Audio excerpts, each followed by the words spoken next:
Hi, and welcome to the BookishStitcher podcast. My name is Jeanette. You can find me on Ravelry, Instagram, and Goodreads as a BookishStitcher, all one word.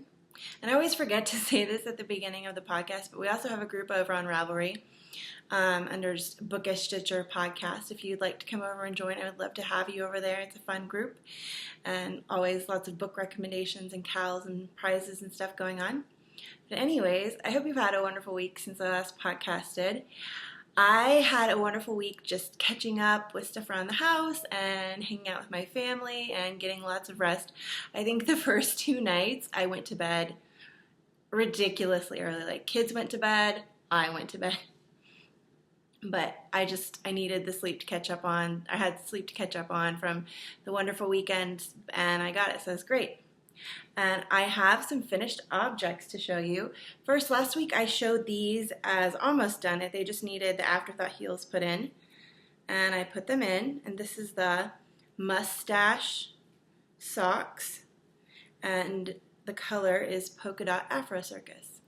So they have the heels now. I didn't bring down the sock blockers because these were supposed to be for me, and my sock blockers are for my size feet. But those afterthought heels, they're sneaky, and it does not fit my foot very well. And I knew that. Next time, I'm just going to do, if I want to maintain the stripe sequence, I'm just going to add in like a contrast heel, but keep doing the fish lips kiss heel because I know that one best, and that's just what I want to do from now on. So these that were going to be for me are now going to be socks for my best friend, and I hope she'll wear them. She wears flip-flops all the time, but maybe she can wear them as house socks. I'm a little bit sad because I did love this color, but hopefully she'll enjoy them. And which means I've now knit, my goal for the year is to knit 10 pairs of socks for other people, and I'm now on my 5th pair of socks for other people. I have another sock that I started. So I think my next sock after this one will be one for me, but all done. And the next thing, this is the thing that I worked on the most this week, was my Foolproof cowl by Louise Zass-Bangham. This has so many ends that need to be woven in. It's crazy. And the yarn that I used for this was some of my oldest yarn, and it was some Yarn vs. Zombie in the Downton Abbey club that I was in years ago, and the 2 colors were Wet Mornings, which is this blue, look at all those ends, which is the bluish color, and then the other one is Hunting Tweed, and that is this right here. So maybe I'll wear it next week after all the ends have been sewn in and show you how nice it actually looks. But yeah, she did have an option. Louise Zass-Bangham, who designed this pattern, she did have an option to where you could carry the yarn, but for my preference, when you have this large of a gap, I carried the blue because, as you can see, there's just 2 rows or one row of garter stitch, but I did not want to carry this Hunting Tweed through 8 rows of garter stitch, which is essentially 16 rows. It would have made it too tight, and I wanted it to be stretchy so I could wrap it around my neck as many times as I wanted to. And I love how kind of subtle, kind of watercolor the colors are. It's very soft because it's a single ply, and I love single ply yarns for things like this. Wouldn't be great for a sweater probably, but a single ply yarn for shawls and cowls is lovely. I'm gonna have some of my tea. I got this week, and I blame/thank my friends Sarah and Mandy, who got me wanting to try David's tea, and my friend Heidi.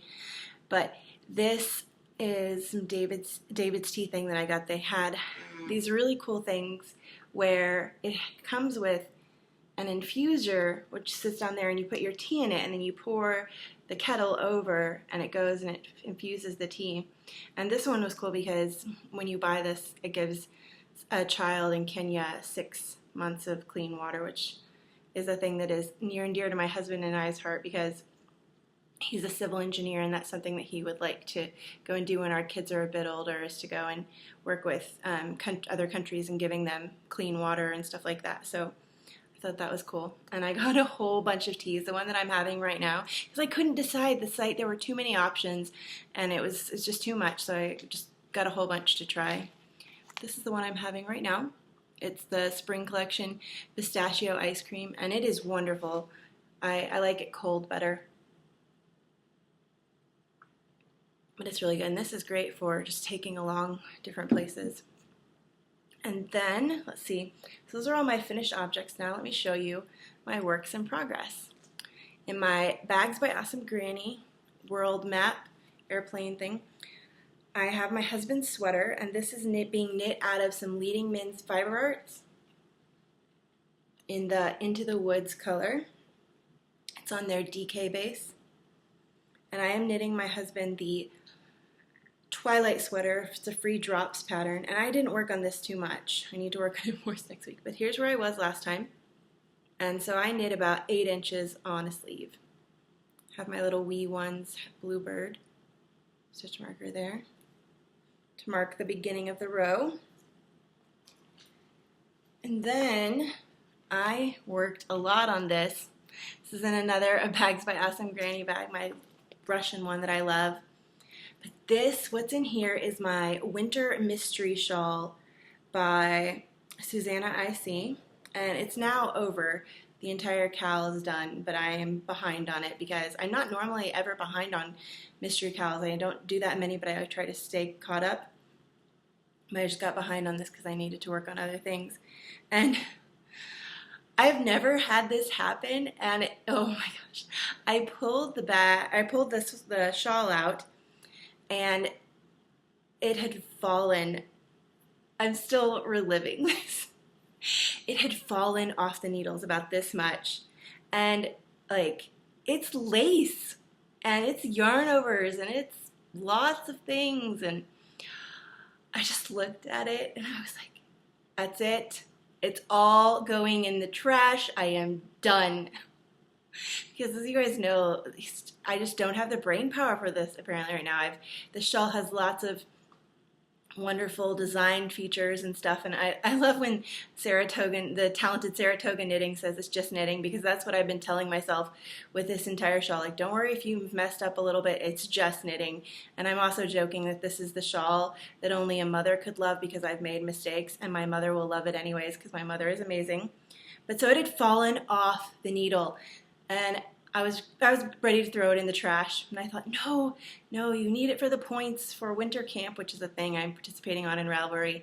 It's like, you've been working on this for months, your mom knows she's getting it, just try. So I put the stitches that I could find back on the needle, and I put it down, and I walked away for a couple minutes, because I was planning on working on it anyways, and I'm the type of person I have to come back to it right away, or it will bother me. So then I came back to it, and it's just knitting, fudged it and made it look okay, and man, it's not perfect, but it's not perfect. It hasn't been perfect before. So what I'm doing now, because I don't have point protectors, but I'm putting the needles through the ball of yarn so that it doesn't fall off, because I have it on my longest cable needle, and it's still longer than that because I'm doing the medium with extra repeats, which I will not do again. I need to stick myself to the smaller size beaded shawls because it's just too much brain power when you have small kids too, or for me, for my brain. I probably don't have the best brain for lace knitting. But these are my marbles, which I love.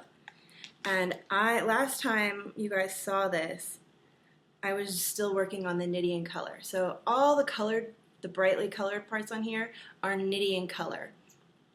I had a color block gradient kind of thing, and I used that up. But last time you saw it, I was right here in the middle, I believe. I could be totally wrong right now, but this is what I'm going with. I was right here in the middle. So I have knit a bunch on this. Am I done? No. I don't even think there are 8 clues. The 8th clue is how to bind off and block, but I don't even think I'm done with clue 6. I still have clue 6 and then another clue, but clue 7. I'm hoping to have this, I'm going to have this done before March ends, and I'm hoping to have it done for maybe like the 20th of March, that when I podcast then, so you can see. But look, the middle part is gorgeous and looks perfectly how it should be. It's just the sides where the stitches decided to flee into the oblivion of my knitting bag and everywhere. But this bottom part is some KnitPicks. And it's looking beautiful. And up here were the white beads. And then I'm transitioning down here to blue ones. I'm excited. I think once I block it out, it's going to be gorgeous and huge. Huge, huge, huge. So that is my winter mystery cowl. And I'm making sure right now to put that back in. See, it works in a pinch, but that was just, my husband came home and I was telling him about it, and he just got this big wide-eyed look because he knew. He's like, did you throw that in the trash? And I said, no, I stopped myself, but really I was close to it, and I know you guys are probably like, dude, don't throw that in the trash. I was just I was like, it can't be recovered, and because it dropped. It wasn't like one row. It just rose.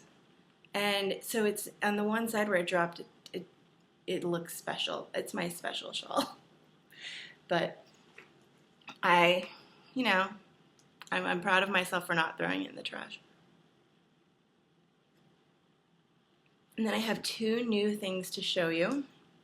And this is a bag that I got at the Knittin' in the Mitten retreat, but I don't remember who the bag maker was, and it doesn't say anywhere. So I'm sorry I can't tell you, but it kind of reminds me, this is the month of March, which is my birthday month, and it kind of reminds me of St. Patrick's Day, which is my birthday, which I also share with the lovely Bonnie, classical cat. Her birthday is St. Patrick's Day too, which we bonded over when we met at a knitting retreat. So I love this bag. It also kind of reminds me of Lucky Charms. I never liked that cereal, but it just reminds me of that. And I am knitting some socks for one of my really good friends, probably one of my best friends that lives in the immediate area, San Antonio, and these are her Christmas present. And this is some Turtle Purl yarns, striped, and it was like that. And the color is Rainbow Brite. And I asked her, I said, do you mind because I don't think I would ever wear this myself, but I asked her, would you, so I'm not sure quite why I bought rainbow, because I don't know, but, so I asked her, would you wear these? And she said yes, she likes bright colors. These are going to be socks for her. I'm just on the first one. And this is so funny because these socks have been going lots of different places, but the most interesting place they went was last night. My husband's work had rented out, or I guess they just have it always, but they allow different groups within his company to go. They have a suite at the Spurs, which is the basketball team that San Antonio is obsessed with. Sorry.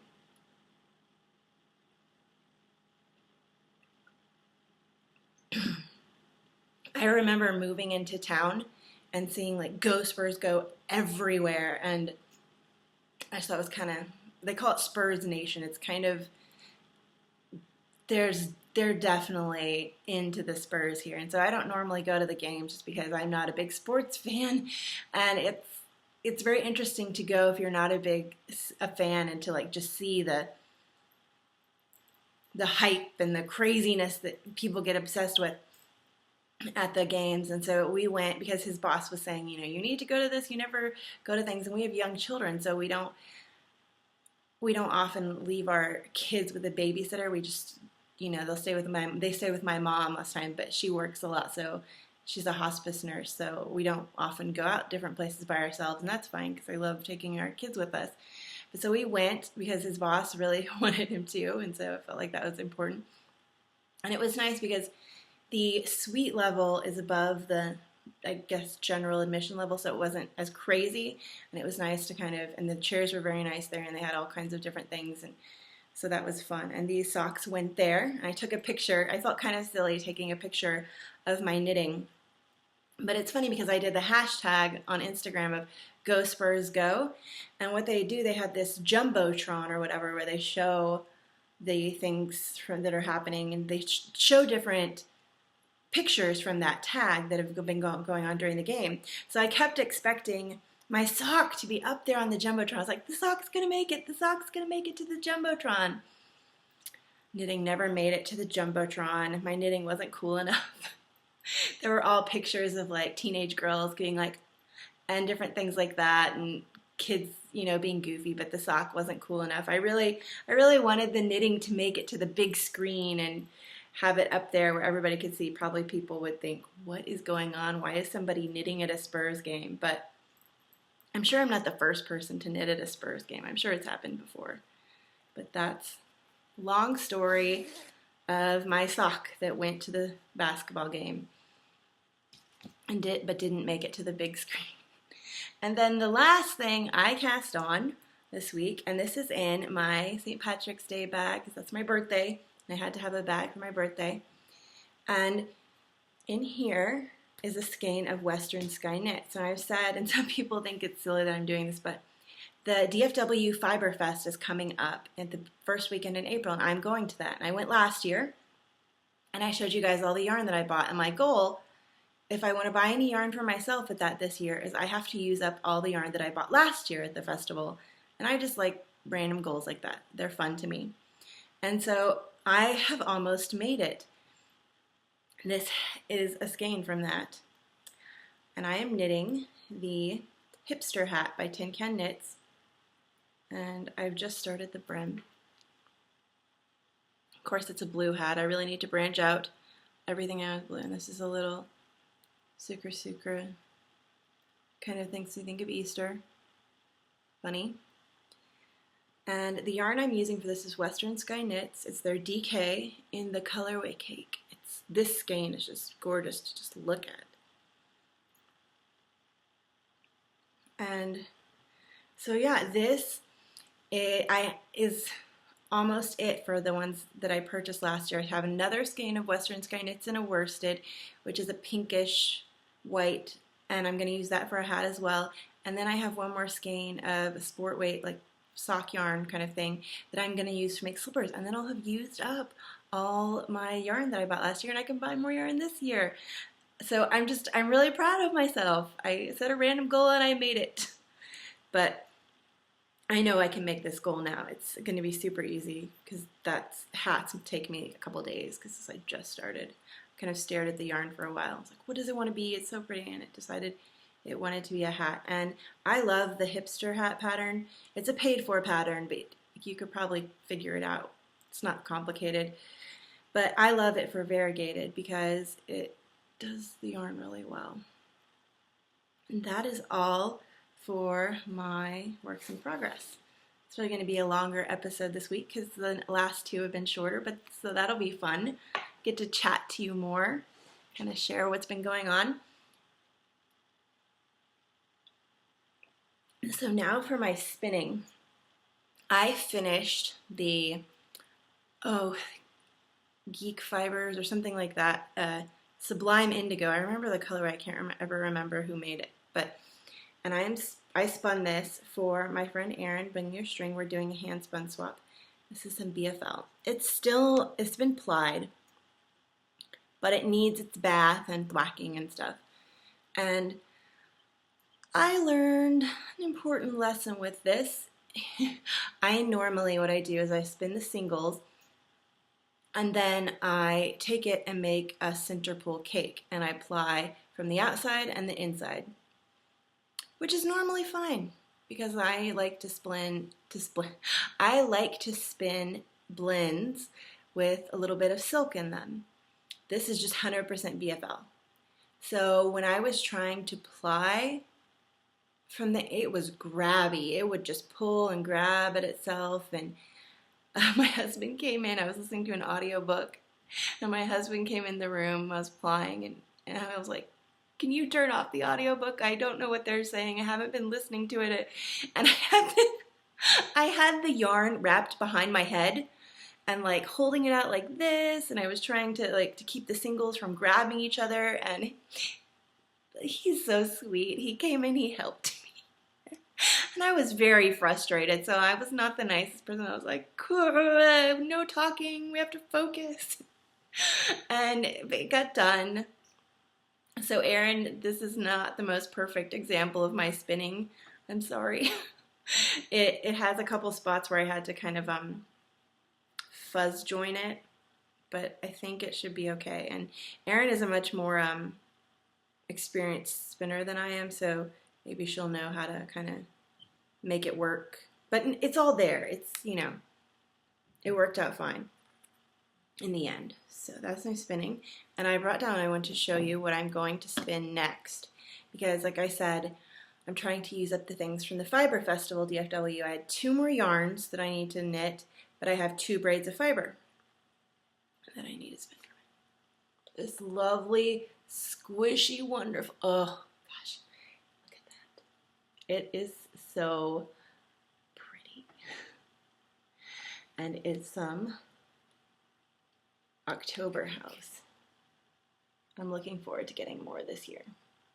This is the Romantic Garden, and it is Panda blend. It's 60% superwash merino, 30% bamboo, and 10% nylon. And again, that bamboo will give like the same as silk in that it adds some slickness, which is what I love when I'm spinning. Oh, it's so pretty. Look, got some purple, and I love how it's a bit of thread. I love how the bamboo does not take the dye as much in certain spots. Oh, it's so gorgeous. And I'm really looking forward to spinning this. I'm probably going to do my pencil roving tonight where I make it into pencil roving. I don't mind that. It's 5-10 minutes of prep to get it to where my entire spinning experience is wonderful and easy. So I will do that little bit of prep. And then let's do group news first. I wrote out notes this time because there's so much and I was gonna forget something. So I wrote this all out and then we'll do enabling because I know that you're probably as excited as I am to show it, to see. You're probably excited to see it and I'm excited to show it. So I completely forgot to ask this question last week, but I need to kind of get advice from you guys, get information from you guys, because I had a friend ask me this at the retreat. So she was washing her socks after every single wear, and she had been talking to some people and realized, maybe that the other people didn't do that. And so I was just trying to get a consensus of, do you wash your hand knit socks after every single time after you wear them? Do you wear them 2 times and then wash them, 3 times and then wash them? So that is my question for you, and I'd love for you to answer on this episode and just tell me, you know, how often, how many wears do you do for your hand knit socks? Is there a special kind of wash you use for your hand knit socks? Do you throw them in the washing machine? Do you hand wash them? Just whatever information for that so that we can kind of have a random sourcing of different things so that she can kind of know. And I'll tell you what I do with mine. I wear my socks mostly as house socks because I live in Texas and I don't really normally get cold when I'm outside. Need hand knit socks, and I wear flip-flops a lot because again, I live in Texas and people will be wearing sweaters and hoodies when it's cold, but flip-flops because we're crazy. No, we're not crazy. It's just, yeah, I don't know. That's kind of the way it is. But then, so I wear mine probably 2 or 3 times around the house, 2 or 3 days around the house, and then I wash them. And I hand wash all my socks, and I use either like soak or I love tuft woolens and just different, whatever kind of is at hand at the moment. Those are kind of the 2 that I keep around. And I always hand wash mine because I would like them to last as long as they possibly can. And I've had socks that I knit almost 8 years ago, and I've never had a sock get a hole in it yet. And I do wear them as house socks. Now my husband has gotten a hole in one of his socks that he's worn out, but he wears his out, like to work and everywhere. I don't do that. But so that's the question for this week that I'd love for you to answer. And then other group news. We have our short story read along going on with Amy of Knit Theory, and I completely forgot to discuss last month's book, which was Silver Blaze by Sir Arthur Conan Doyle. And yeah, I just completely forgot. I was so tired from the retreat. And this story is kind of funny. It was another animal mystery where this horse had gone missing. It was like a champion racehorse. It was scheduled to win, or they thought it was going to win the cup.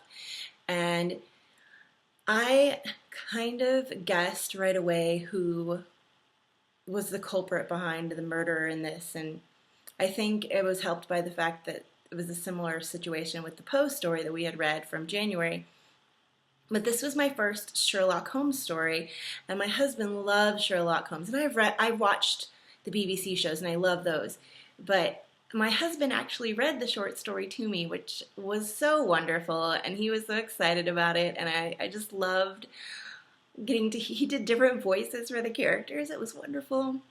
And so I might have him read some more Sherlock Holmes to me because he loves it, and I love seeing his excitement about that. So it was a really good story, and I very much so enjoyed the way Sir Arthur Conan Doyle presented Sherlock, and I always knew that because I've seen the shows and stuff, and I've always kind of liked the whole aesthetic of that.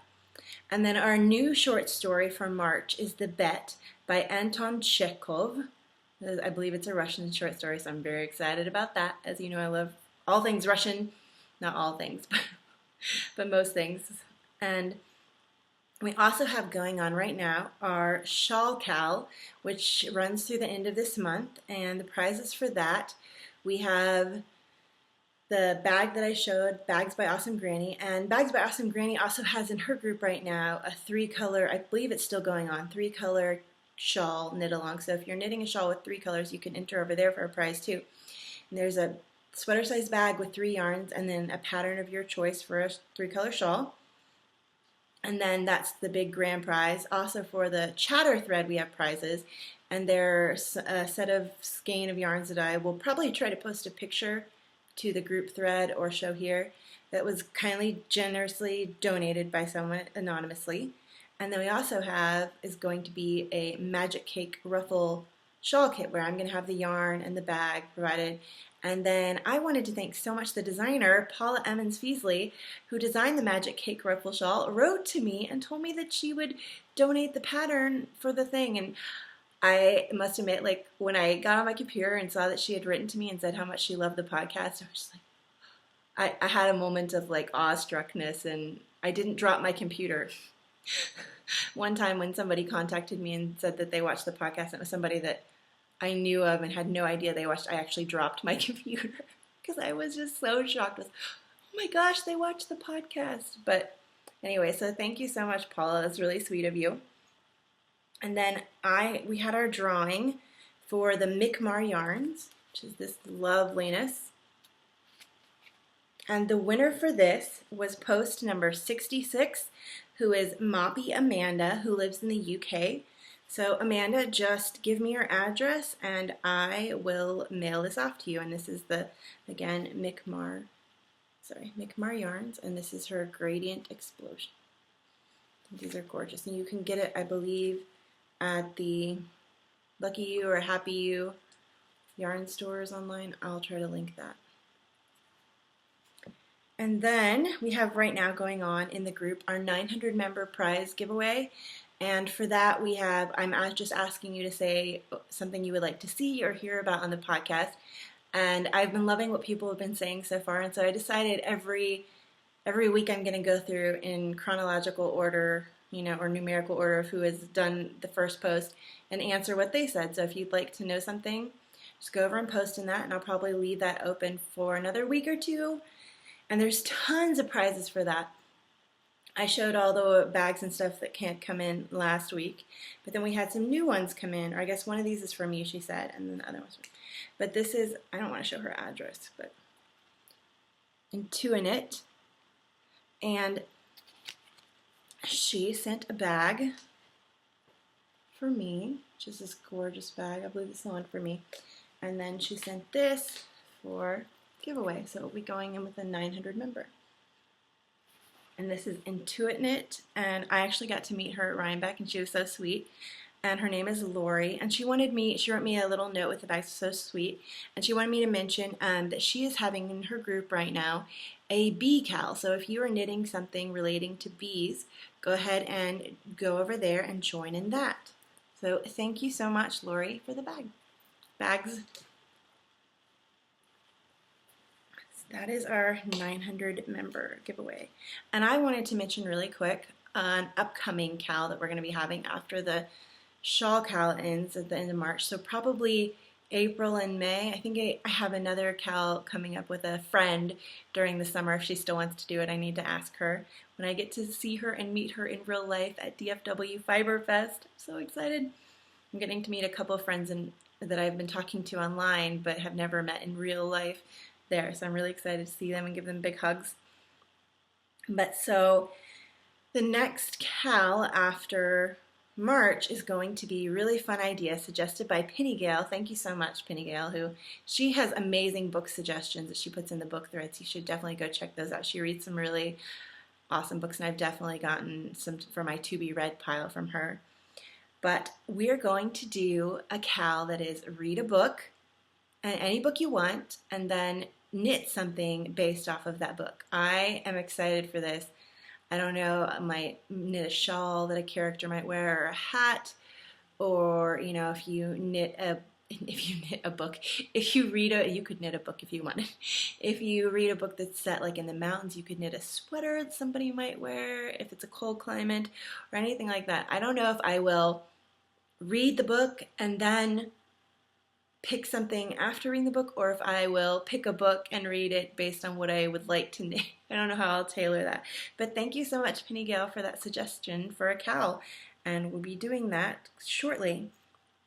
And so then the last thing for group news, I wanted to answer something from the 900 members. So the first post in there was from Yarning for a Smile. Hi, Kim.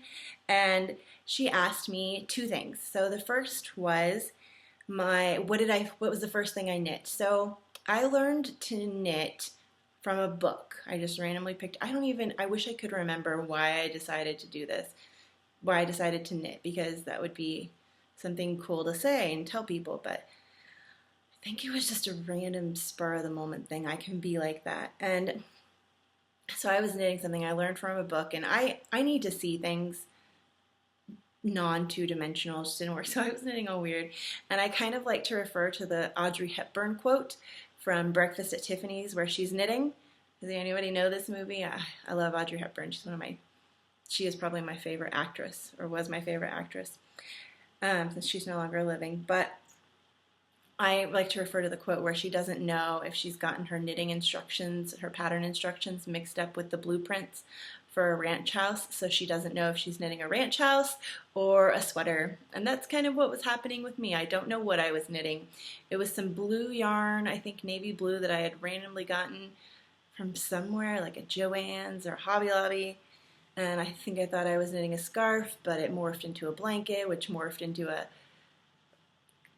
was just the weirdest, oddest shape. So no, I did not keep that. I have no idea what happened to it, if I gave it to Goodwill or if I just threw it out, but it was crazy looking.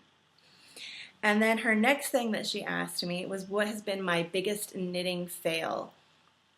And so, okay, my biggest knitting fail, I had been knitting for a little while, and I'd been going to my local yarn store and hanging out, and I'd been wanting to knit this sweater that I'd seen in a pattern book there, and they had the yarn there and everything, and I really wanted to knit it, but the yarn for the sweater was very expensive. But I was like, I'm just going to do this. I'm ready. So I bought the yarn the pattern called for, this very nice yarn. It wasn't super, super expensive, but it was definitely more than I'd ever paid for yarn at this point. Again, one go. And so I got it, and I knew to swatch. So we're getting ready to go on a vacation, and I decided this is the perfect time to start this sweater project. I'll knit it on vacation because it's like a worsted weight sweater. And so we're in the midst of packing and everything, all the stress of packing to take a cross-country road trip with my son, who was then 3. And so I'm like, I'll knit a gauge swatch. So I knit it really fast. And then, measured it all out, which I knew I should use from that gauge swatch. Went on vacation. I was very relaxed on vacation and knit this sweater. Got it off the needles, because I had on the little needles. Got it off. It could have been a pup tent, like a little tent for children to play underneath. It was so enormous. Because maybe you shouldn't test your gauge while you're very stressed and then go and actually do the knitting based off of a gauge from your stress, but when you're very, very relaxed on vacation, because that thing was so huge. And you think, that's not a problem, just frog it and knit the sweater again. This yarn did not frog well at all. It ruined itself. And so the entire thing had to go in the trash. Like, it was no, if you've had this happen where a yarn does not frog well, you know what I'm talking about. It was awful. It was awful. And I was so sad, and I was very discouraged. So that's my biggest knitting fail. She now knows, kind of like a knitter tells all. But yeah, oh gosh, it was awful. So that is everything for group news. I know it's longer, but I'm excited to have a longer one since I haven't had one in a while. Now on to enabling. So I went to the market at the retreat I went to last weekend, and it's proved dangerous because normally at a market you go in and it's only open for a little while and you get your things. What normally happens to me is I go in, I get stuff, and then I get overwhelmed and I don't want to shop anymore. But at this, you had time to recover from your overwhelmness, and you also had time to see what other people had bought and be enabled. So I got a lot, but it was funny, the yarn harlot was there and she was saying, about what if, I don't remember how she put it, but what if something happens, how bees are kind of going, the way to where a lot of bees are dying off. What if something like that happens, or bats with the fungus? What if something like that happens to sheep and there is a fungus and it starts wiping out the sheep population? What are you going to do? That's all the yarn that you have. So I was like, maybe I should rethink my only have 100 skeins philosophy, because if that happens, I would not be in a pretty place. I need my yarn. So I think I might up my from 100 to 125. Still, that wouldn't be enough if the sheep actually were no longer around, but we're just going to go with that. So, and I was pretty proud of myself at this retreat because I only got things that I had a purpose for, mostly. So I have a bag, and it's not going to be a lot of crinkling, but I'm trying to think how to best do this. So let's just grab one thing, and it's like a mystery. Aha! Okay, so the first thing I grabbed is this beautiful yarn. This is Kettle Yarn Co., and it's Islington DK. And this is in the pony colorway, and it's 100% British wool. It is a 55% BFL and 45% silk. And I actually got this to make a specific thing. I will show you really quickly. I got it to make a shawl that is found in the book Take Heart, which is from Pom Pom Quarterly, and it's called the Ketch Harbor. That shawl.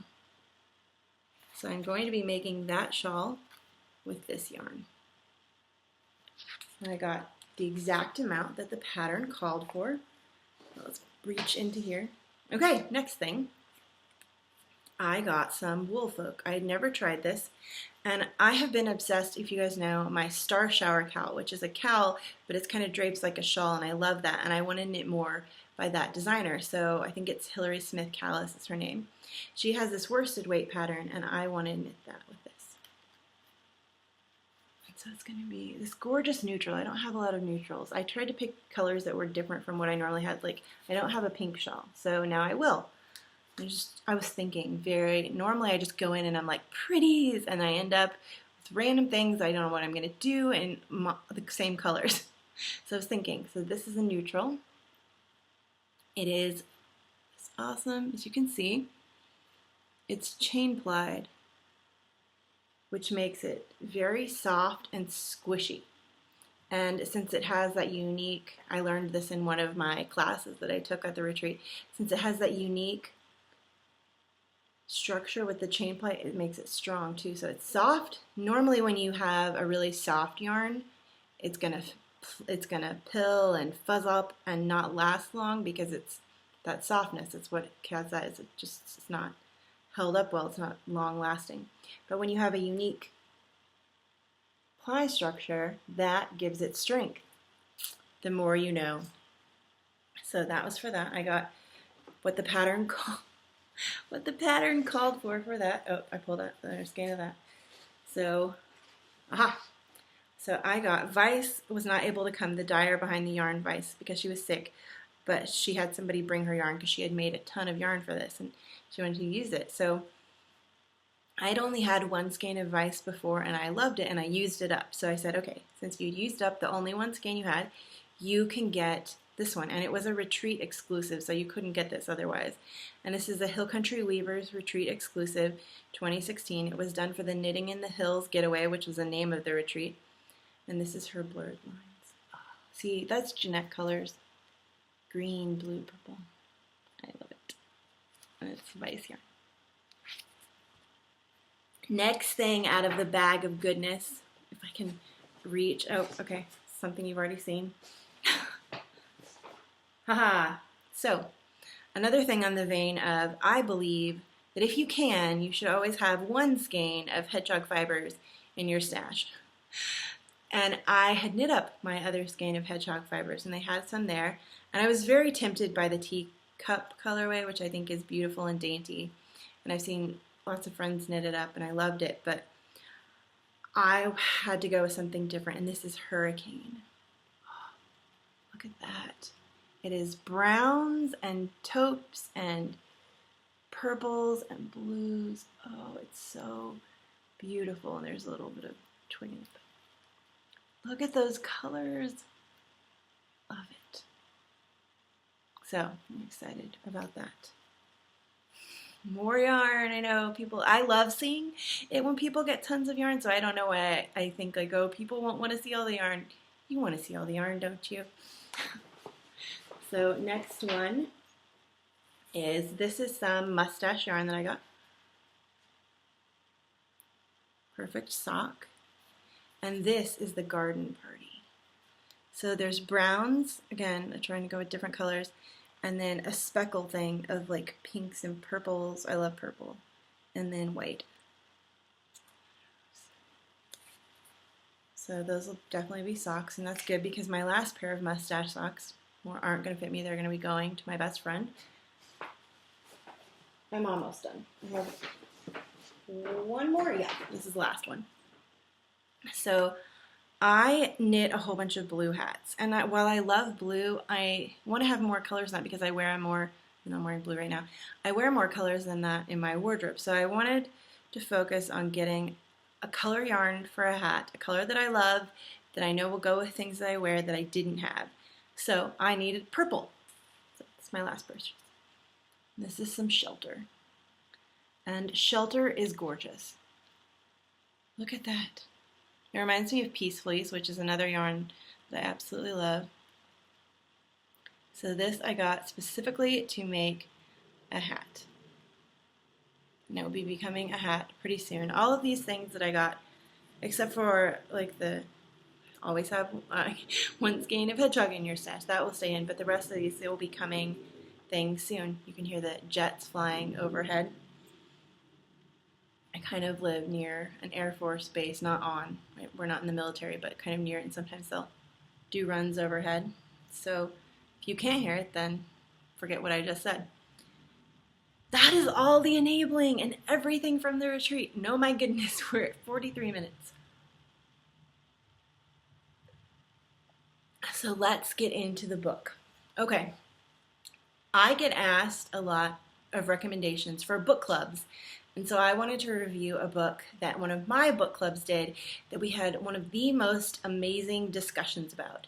And I have to preface this. Your book club has to be people that are willing to talk about very controversial issues, with intelligence, not even intelligence, but willing to be kind. Kindness.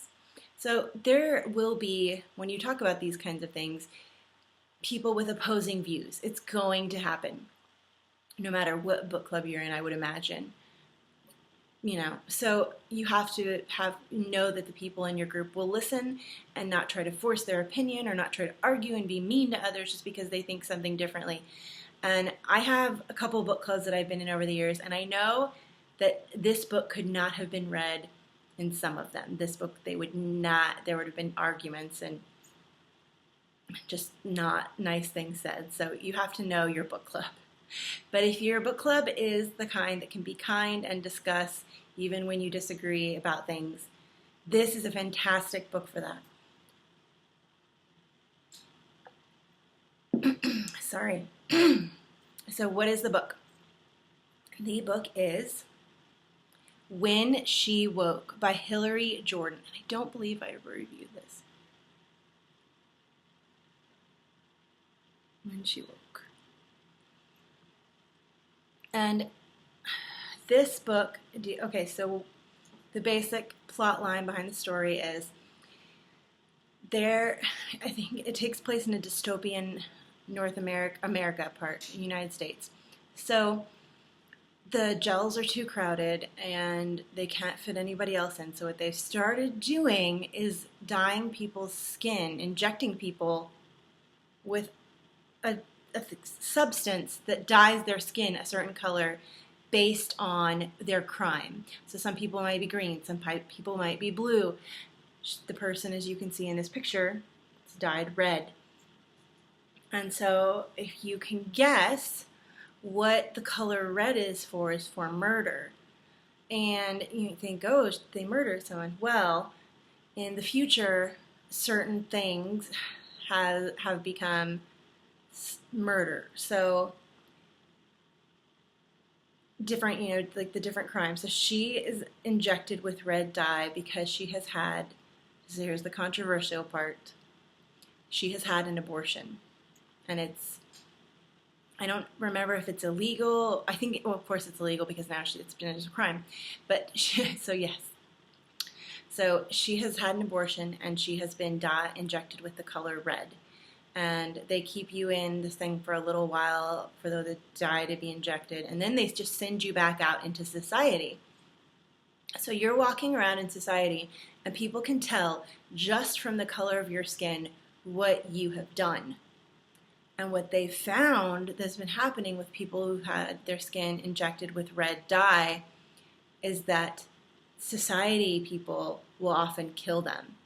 Like kind of a backstreet justice kind of thing, and not really justice, but a mob mentality where people will gang up on these people that have the red dye and kill them.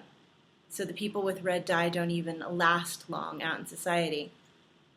So this woman has just been released from the dyeing sector, dyeing as in coloring your skin sector, and she is out in society, and she already has a thing where she is almost killed. And luckily, somebody in a van, because normally when somebody in a van approaches you and tells you to get inside, it's not a lucky thing, but in this case it was. And it was a group that is trying to save women who have had the red dye because of this certain crime. And so there, and it's like an underground railroad system, kind of basically for these women to get out of the country and to get somewhere else so that they will not be murdered for this. And so she joins this and she kind of goes through this thing, and there's all kinds of twists and turns, and is this person, can you trust them, can you not, and trying to escape to this area. And I won't tell you what happens or all those different things, but I will say that it was a wonderful discussion for our book group. Everyone in the book group that I was in talked respectfully. We all had different opinions about this matter, but we were respectful about it. We were kind, and we could understand that everybody was coming to the table with their opinions, and not because their opinions were different because they were trying to make other people mad, but because that was their heartfelt belief. And so it was a really good discussion book. It was amazing, the kind of stuff I found out so much about my friends that I would never have known. And there were some people that got really just saddened by different stories, telling different stories in their life. And it brought out a lot of intimacy, I guess, in the book club, people talking about these things. And it was an amazing, amazing discussion book. So that is When She Woke. And I would have liked, my other question this week, other than about socks, is to get recommendations for other people that have been asking. What has been your favorite book for a book discussion, for a book club? A book that really had good, thought-provoking discussion after you read it. So I would love for you to put those up in the comments for the show this week, and just we can, get new ideas for a book club, because one of the book clubs I'm in right now, we could definitely use some ideas for some good discussion books, because the last two we've read, the discussion was kind of like, oh, was it a good book? Oh yeah, okay. There wasn't a lot to delve into there. So now that I'm at 50 minutes, I think this is officially the longest podcast I've ever had, but my energy is back up this week, so that's why. But I hope you enjoyed seeing all the knitting and the spinning and hearing all the group news stuff and everything. So I'm going to leave it there, and I hope you guys have a wonderful week till next week and that you get to do all the things you love. Okay, bye.